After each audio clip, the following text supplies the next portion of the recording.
Hello friend, यहाँ पे जो है आपका एसएससी का जो प्रीवियस ईयर का जो कट ऑफ था, यहाँ पे थोड़ा सा एनालिसिस हम लोग कर लेते हैं। उसके बाद जो लेटेस्ट है आपका कितना कट ऑफ जाएगा उस पर भी हम लोग डिस्कस करेंगे यहाँ पे। तो प्रीवियस ईयर जो कट ऑफ था आपका 2000 देखिए 2016 से जो एग्ज़ाम था वो आपका ऑनलाइन हो स्टार्ट हो गया था। तो 2016 से आपका एग्ज़ाम जो था वो ऑनलाइन हो गया। 2016 और 17 और 18 ये तीनों जो है आपका ऑनलाइन था। उससे पहले जो भी था आपका ऑफलाइन ही चलता था। तो ऑफलाइन में पहले तो कट ऑफ बहुत ज़्यादा कम रहता था ऑफलाइन के केस में। तो अभी देखिए यहाँ पे जो है, जैसे आप देख रहे हो कि 115 से इंक्रीज हो गया 136 पे, और उसके बाद फिर से इंक्रीज हो गया आपका। ये जनरल का कट ऑफ है, तो हर बार जो है इंक्रीज हुआ। इकोनॉमिकल वीक सेक्शन का जो है 2018 से इंक्लूड हुआ है आपका। और ओबीसी का आप यहाँ पे देख सकते हो। ओबीसी का जो है एक इस बार जो 2018 का था 149 था आपका, और 2017 में मतलब कुल मिला के यहाँ पे इंक्रीज ही हुआ है। और इस तरीके से आप एससी का भी देख सकते हो, यहाँ पे भी जो है आपका इंक्रीज हुआ है। 133 था आपका, 133.39 था आपका 2018 में, और एसटी का भी जो है आपका 125.49 था। ठीक है, तो अभी जो है ये प्रीवियस ईयर का कट ऑफ था। इस बार भी जो है 2019 का जो रेंज रहेगा समथिंग इसी के आसपास रहेगा, ज़्यादा कुछ आपको डिफरेंट नहीं मिलेगा। तो जो था आपका फर्स्ट शिफ्ट था, ठीक है। फर्स्ट शिफ्ट का जो पेपर था वो आपका इजी था, और सेकेंड शिफ्ट का जो पेपर था वो मॉडरेट प्लस था, या फिर सिंपली बोल सकते हैं कि थोड़ा सा हार्ड के नियर अबाउट था। ठीक है, बहुत सारे न्यूमेरिकल्स थे, और कुछ नए भी क्वेश्चन मिल रहे थे, क्योंकि एग्जाम जैसा कि मैंने बताया भी था आपको, जो लोग टेलीग्राम से जुड़े हुए हैं, कि टीसीएस इस बार कंडक्ट कराएगा एग्जाम आपका।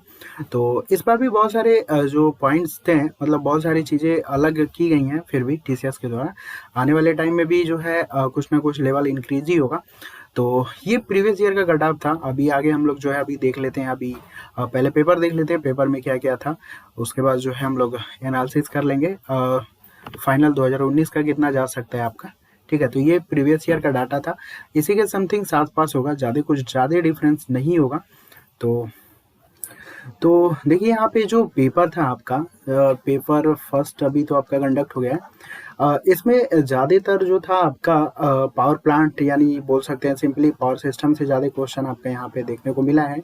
पावर सिस्टम में जो है आपका 10 से 12 के अप्रॉक्स पता चला है, 10 से 12 क्वेश्चन। ठीक है, 10 से 12 क्वेश्चन आपको यहाँ पे पावर प्लांट से ज़्यादा क्वेश्चन मिला था। यहाँ पे जो जितने भी फार्मूले हैं, डाइवर्सिटी फैक्टर, लोड कर, ये से जितने भी हैं, इससे रिलेटेड छोटे छोटे न्यूमेरिकल्स थे आपके। तो ज़्यादातर आपके यहाँ पे पावर प्लांट से यहाँ पे क्वेश्चन बना था। ठीक है, पावर प्लांट से ज़्यादा क्वेश्चन था आपका। सिंक्रोनस मशीन से शायद आपका 1 से 2 ही क्वेश्चन था आपका। ठीक है, सिंक्रोनस मशीन से 1 से 2 ही क्वेश्चन था आपका। ज़्यादा क्वेश्चन अगर हम बात करें ट्रांसफार्मर से, आपका जो है 10 से 12 से 14 के आसपास जो था आपका ट्रांसफार्मर से आपको देखने को मिला है। और डीसी मशीन का अगर हम बात कर लेते हैं, डीसी मशीन में आपका जनरेटर और मोटर दोनों था। तो यहाँ पे भी जो है आपका ज़्यादा नहीं था, 2 से 3 का रेंज था आपके यहाँ पे। ठीक है, यानी देखा जाए तो मशीन में कुल मिला के आपका यहाँ पे ट्रांसफार्मर से ज़्यादा टारगेट किया गया था। और मशीन में, ठीक है, मेजरमेंट की हम बात करते हैं तो मेजरमेंट में आपका भी वही था, 6 से 8 के आसपास नियर अबाउट। ठीक है, मेजरमेंट में भी आपका वही था, 6 से 8। तो ज़्यादा ही अगर रेंज इस बार था तो पावर प्लांट से था। एस्टिमेटिंग एंड कॉस्टिंग से था आपका कुछ क्वेश्चन, और कुछ क्वेश्चन सब स्टेशन के थे। तो ये लेवल था आपका। बेसिक नेटवर्क जो था आपका बहुत ही कम था, शायद 1 ही या 2 क्वेश्चन थे शायद। ठीक है, नेटवर्क के शायद आपका 1 से 2 ही क्वेश्चन थे आपको देखने को मिले हैं नेटवर्क से। तो पहले जो मतलब एसएससी का जो प्रीवियस ईयर का मतलब एनालिसिस था, मतलब प्रीवियस पेपर जो आता था, वो ज़्यादातर देखा जाए तो बेसिक से ही इनका टारगेट था। अभी इन लोगों ने फिर ट्रेंड चेंज कर दिया है। मतलब आप पेपर देखोगे 2-3 साल पहले का, तो उसमें बेसिक के क्वेश्चन काफ़ी छोटे छोटे फार्मूला, मैग्नेट और इलेक्ट्रिक सर्किट और मैग्नेट सर्किट से काफ़ी छोटे छोटे फार्मूले बेस्ड क्वेश्चन बहुत ज़्यादा थे। अभी फिलहाल थोड़ा सा यहाँ पे इस चीज़ को हटा के इन लोगों ने पावर सिस्टम पे कमांड किया है, और मशीन पे थोड़ा सा।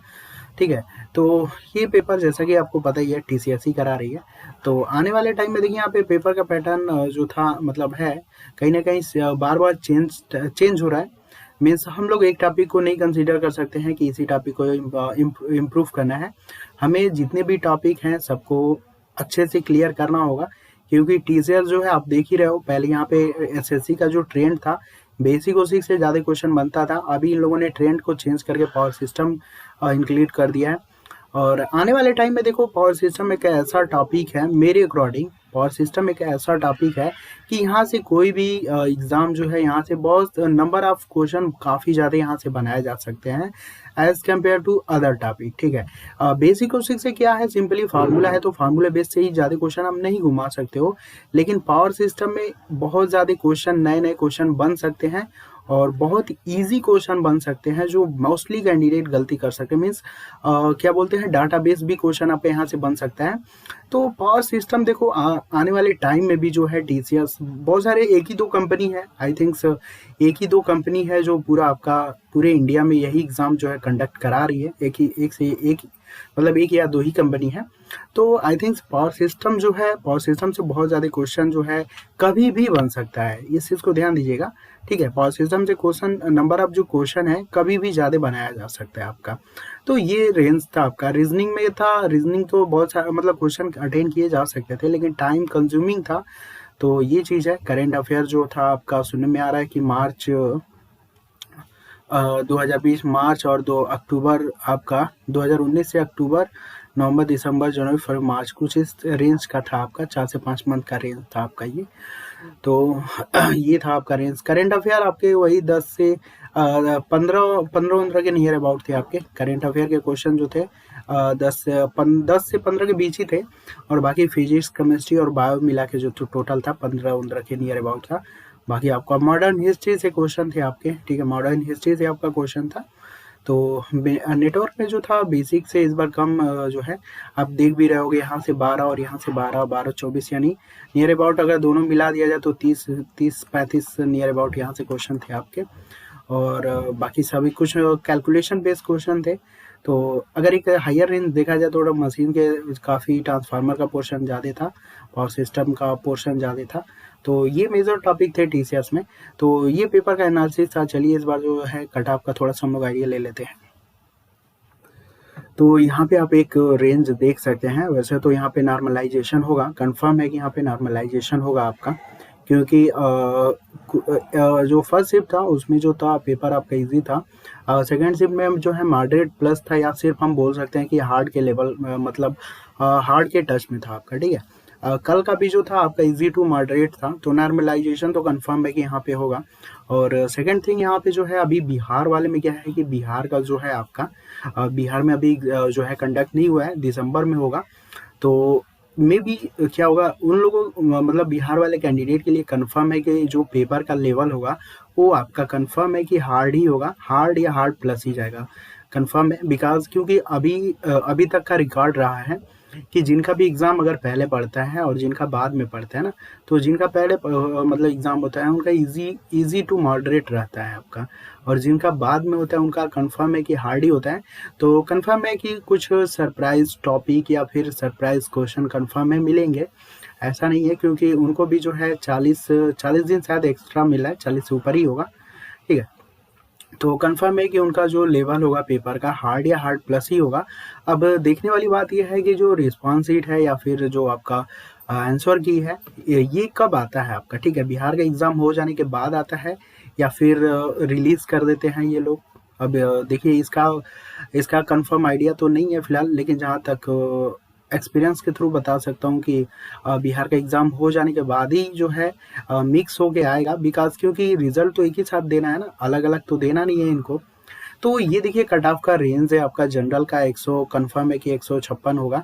गुड अटेम्प्ट, अगर आपने अच्छा यहाँ पे 150 प्लस किया हुआ है तो आप सेकेंड पेपर के लिए एकदम कंफर्म हो जाइए, रेडी हो जाइए, ठीक है। ये रेंज रहेगा आपका 156 प्लस, क्योंकि सीटें कम है ना, इलेक्ट्रिकल और मैकेनिकल की आपको पता है सीटें कम है, ठीक है, पिछली बार से सीटें इस बार कम है। तो जनरल का जो मतलब 156 प्लस के नियर अबाउट जा सकता है। अगर जनरल वाले कैंडिडेट जो है 150 अगर टारगेट किए हुए हो तो कंफर्म है आप सेकंड पेपर के लिए जा सकते हो, ठीक है। ओबीसी की हम बात करते हैं तो ये रेंज रहेगा, ठीक है, 147 से 53 का। अगर आप 140 से ऊपर जा रहे हो, ठीक है, देखो अटेन करने वाली बात अलग होती है, बहुत लोग अटेन करके 180 प्लस 190 भी आएंगे, लेकिन आपको भी पता है कि आप कितना हो भी स्मार्ट हो जाओ, 10 से 12 15 कुछ ना कुछ क्वेश्चन तो गलत होता ही है, ठीक है, ये आपको भी पता है।